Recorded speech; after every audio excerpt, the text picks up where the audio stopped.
and I can see that you certainly understood the basic concept. Right? And please look at lecture video if you do not understand, if you did not understand what I have been talking to you. The way to explain the random vibration in the text is very complicated, and you will have a lot of trouble.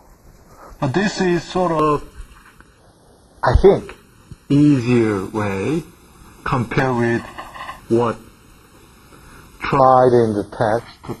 Therefore, please look at the video.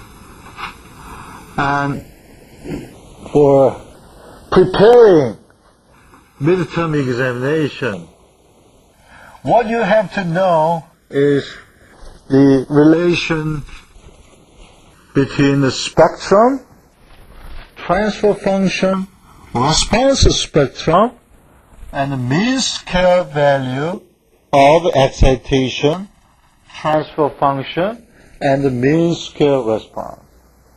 And I'm sure you can do it. Right? You can calculate the h of omega if you know the h of t. Okay.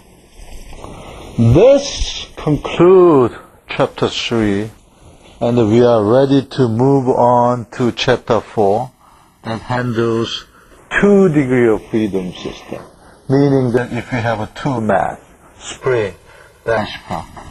But I think you need some guideline to understand chapter 3.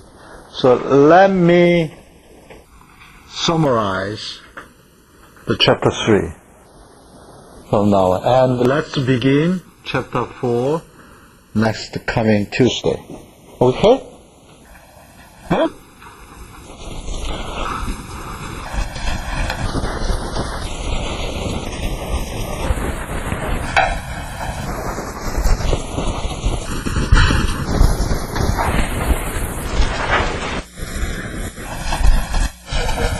Yes.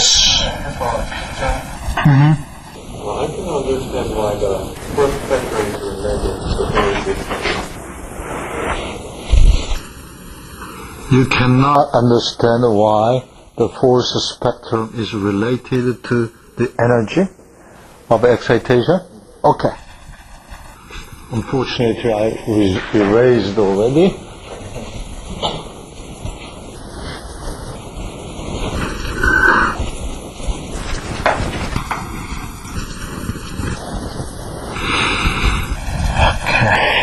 That's a good question.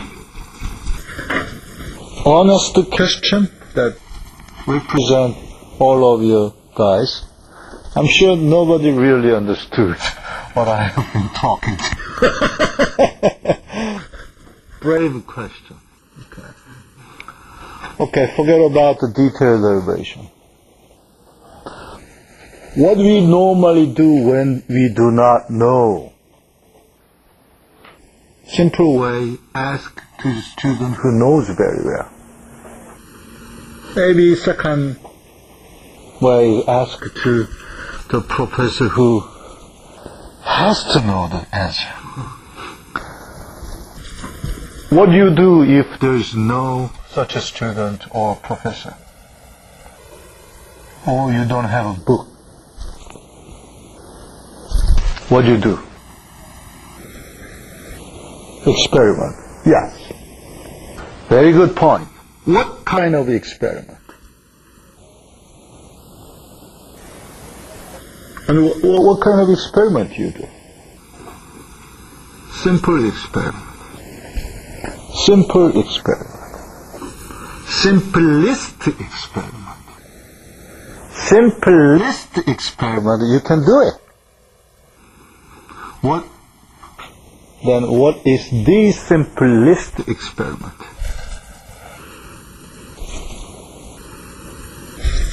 Start on your note using simplest function.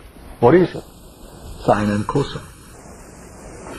Okay, you know sine and cosine because that you learned the sine and cosine from long time ago, right? Eh? But still it's complicated. But surprisingly, sine and cosine make all complicated signal. Because that is what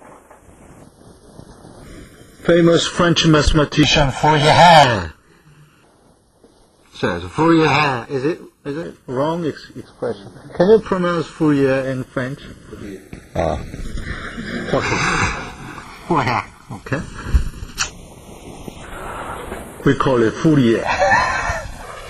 Fourier said, any signal can be expressed as the superposition in sine and cosine, different frequency. Right? Right? So I said, the response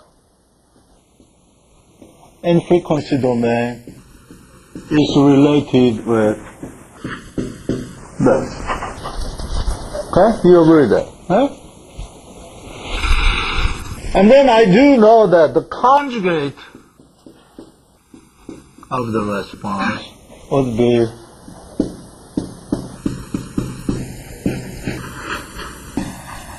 conjugate of this. And then if I multiply this, what I will have is the magnitude square.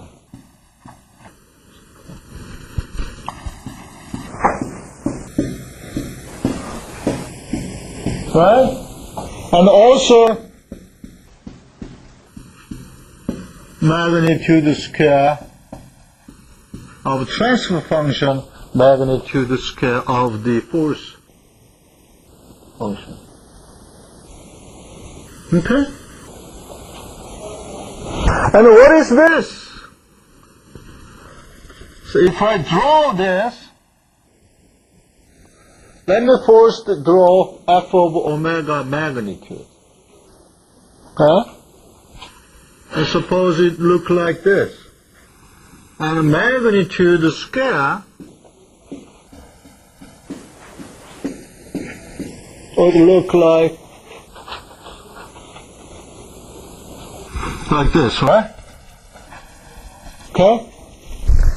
What does it mean? If I pick up frequency omega I over here, that means f omega I magnitude square. That means the magnitude square of the excitation force at omega I. Right? The graph said. In other words, this is, if I say Fi sine omega I T magnitude, the square, okay? And then because this is magnitude square, I'm taking only Fi magnitude square. Right? And this is the energy of the excitation force at frequency omega I. Right?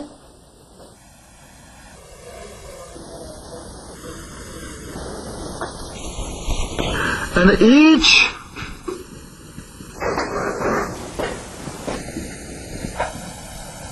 line corresponding to this frequency,